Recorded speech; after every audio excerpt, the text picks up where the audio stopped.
Welcome to The Music Reel. I'm your host, Nicola Burton. Today, I have the honour of speaking with Australian music legend, Nathan Cavaleri. Nathan, thank you for talking to me today. How are you going? Yeah, I'm good. Thanks for the time. Yeah. Well, I'm really loving the background. Tell me a little bit about what we're looking at. Yeah, this is a studio that I work out of. Got my drums and amps and guitars are out of frame, and there's a grand piano over there. It's I'm very lucky that I had this space during lockdown. So but this is where a lot of the magic happens. Oh, look, I love it, and it looks very well organised, which always helps when you're working with music. Totally. Yeah, nothing worse than walking into spaghetti leaves all over the ground. So don't get my OCD happening here.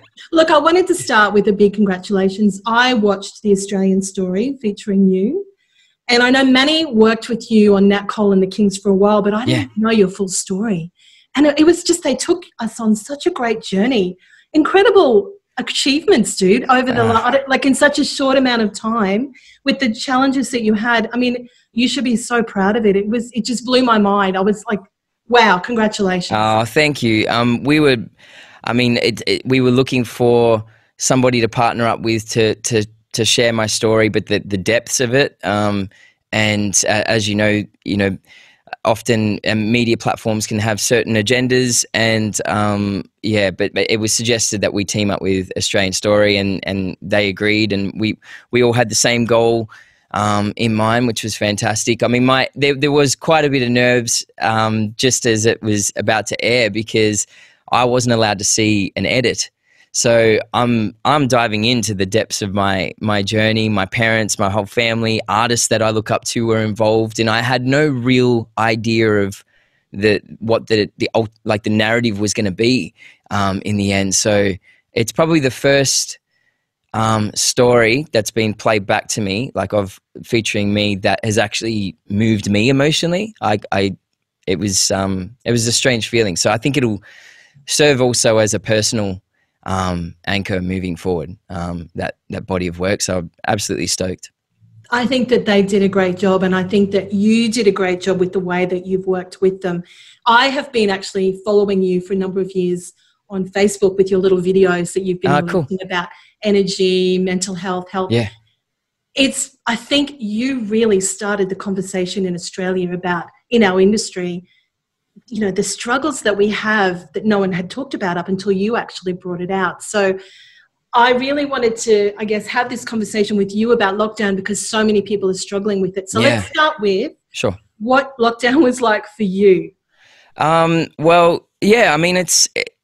It's surprising. I thought I was going to react, and be in a state of panic. But I've been really grounded throughout it, and that's probably thanks to the tools that I had to, acquire, getting myself out of those darker places earlier on. And I was stoked with just, once you learn them, they can be applied in so many different situations. And this was one of those situations. I could have gotten up in my head and playing all these scenarios, this doom and gloom, but I just chose, where I could not to involve myself with that. And things did change quite rapidly. I was supposed to play Blues Fest, didn't play Blues Fest. I was supposed to support Jeff Martin on his tour. That obviously didn't happen. My day job as a screen composer dropped ridiculously, and that's what my family survives on. I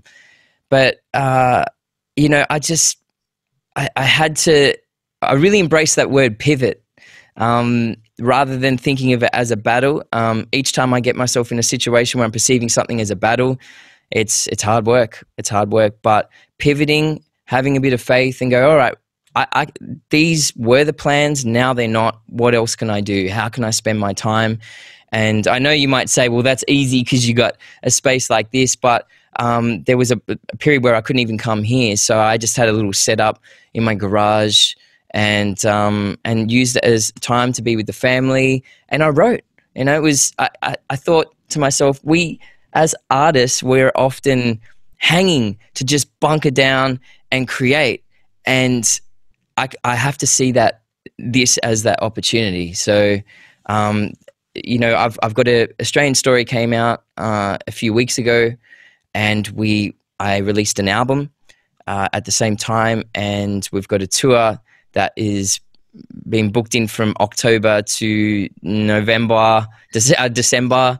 There are going to be some dates we're going to have to shift, and yeah, I mean, when I'm moments of weakness, I'm going, you know, I haven't released an album in like 26 years, and a pandemic decides to happen right now. Like, screw you, you know. But you know, you got to have those moments. You have to have those moments. It's actually a necessary part of being healthy, I think, to be able to allow yourself to feel it, express it, and go, all right, that's done, move on. Yeah, totally. We're all feeling the same thing. I think I've spoken to 170 people on the musicreal about the lockdown, and I would say 99% of people have said this was the best time that they've had in years. Yeah. They've been running. They were like, I don't have time for this, and they've actually stopped.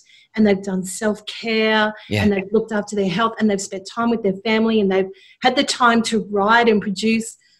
We would never have taken that time if we weren't forced to do it. No, in my area, I remember just when the first sort of 2 weeks of the lockdown happened, and we could, you know, still go for walks. It felt strangely like a holiday, like, because people, like, there were parents that I've never seen, you know, walking around with their kids, and yeah, it sort of felt like, you know, I can't remember the last time that I spent just an afternoon as the sun is going down, just, you know, running up and down the street like I used to when I was a kid with my kids. So it's, I think there's lots of silver linings. It's personally reminded me of what's important, and it's also made me just look at my future in a different way. How do I want to spend the next 5 years? You can get stuck in this pattern of reaction, you know, where you're on this hamster wheel, and it takes, unfortunately, sometimes things like this where the hamster wheel stops, and you got to work out. You got to work out, you know, what you're doing. Exactly. And there's been a few people that haven't wanted to come on and talk about it because they said, look, to be honest, I'm so depressed, I'm so dark. Yeah. I don't want to talk about it. And I think, okay, we need to be real about that and acknowledge that people in our industry are really struggling. And so I would like to ask you, what's your take on how we as an industry can come together to perhaps support people with specific strategies for mental health? We need to acknowledge this is where we're at. Yeah. Happened. How can we move forward and then recreate and reimagine, leveraging off this experience that we've just had? Yeah. It's like you said, it starts with mindset. Yes, yeah. And mindset is such an important thing. As I mentioned before, when I think of things like a battle, and it feels like I'm not winning, in the past I've ended up in really dark places. I mean, that's how I ended up, you know, being terrified of the stage for like 4 or 5 years, and not even just terrified of the stage, not even wanting to leave my house. Like, everything was an ordeal. I was just so mentally and physically broken down. Moving forward, I mean, there's lots I can go into how I came out the other side of that, but I think one theme throughout it, and I would even say this goes back to when I had leukemia as a kid, is if you can perceive adversity less about it being a battle and more an opportunity to grow. And it's like a puzzle rather than a battle that you've just got to work out, then you're less likely to end up going down those really dark rabbit holes. But as far as the industry is concerned, it's great that we're having these conversations, and these conversations have been rolling for a while. I'd love to see less, and this is why this is so good, less conversation highlighting how terrible everything is. I mean, the amount of podcasts, episodes I've listened to, or articles I've read where I see the headline and I go, wow, I'm going to get something out of this. And I get to the end and I'm like, wow, like, I want to leave the music industry. This is terrible. If I hear another suicide stat, like, that's not good for me right now. Like, I want to hear how I can fix these problems. And that's what inspired, you know, during my dark times, I found it difficult like industry specific information on what I was going through. There was lots in other industries, you know, whether it's sport, you know, parenting, lots of how-tos. They do that really well in that world, but not much in music. So I started a Q&A series. I just went for 11. There were 11 articles that featured like Ash Grunwald, Casey Chambers, Tommy Emmanuel, where I asked the questions that I wanted the answers to, the more human aspects of being a musician. That's what I wanted to. And so if more artists that are getting through this can just share their story and their tips and their rituals and all that. So when you're in that dark place, you don't have to dig so much. You know, you don't want to dig when you're tired and depressed and you're lost and stuff like that. If there was like, my dream is like, if there's just a platform you could just go to and you read everybody's stories, their adversity and how they come out the other side, I think that would solve a lot of problems. I agree. I agree. Yeah. And that's what we need moving forward. We need to connect through each other's experiences and how we express those stories. So you've got artists that are, I guess, going, well, what the hell am I going to do now? Yeah. You're looking at uncertainty and, you know, people are trying to find a light at the end of the tunnel and they're like, well, we don't even know where the tunnel is. Yeah. But I think we're super creative beasts. We created this industry out of nothing, right? Totally. Yeah. And we innovate. When someone says there's no gigs, we go and find something on the other side. We find a way to do it. What wisdom can you, I guess a couple of little tips for artists that are looking at this going, well, maybe I shouldn't continue. Maybe I should, you know, go and do teaching or whatever. Yeah, yeah. Well, sometimes, like I've always been a really big advocate for not putting your lifestyle, all of your lifestyle pressures on your art. I know some artists do it the other way. In Ash Grunwald's Q&A he did for me, that really worked for him to have that pressure. For me, it puts me on this massive emotional roller coaster, and to have the weight of my family, you know, that's, so having some sort of a day job or whatever, just ticking over, that not suffocating your time to be creative, but it's just helping you, you know. I think that's sometimes good. But, you know, what you said about you know, we built this industry on nothing, it's showing us possibly what we were relying too much on. Like there were, you know, back when rock and roll started, there wasn't even an industry to support that. It's not like you had a radio plugger or whatever, or PR or whatever. I mean, these guys, those early bands, tapped into a community that resonated with what they were doing, and they built it outwards from that. So, I mean, that was before like this, you know. So the challenge is still the same: is how do you get your art in front of the communities that it most resonates with? And this is an opportunity now for us to really explore the digital world, I reckon. You know, we can't go on the road and do gigs at the moment, or, you know, some of us can, but not the way that we want to. Lucky we have the digital world. You know, this is where I really enjoy embracing it. And that's why my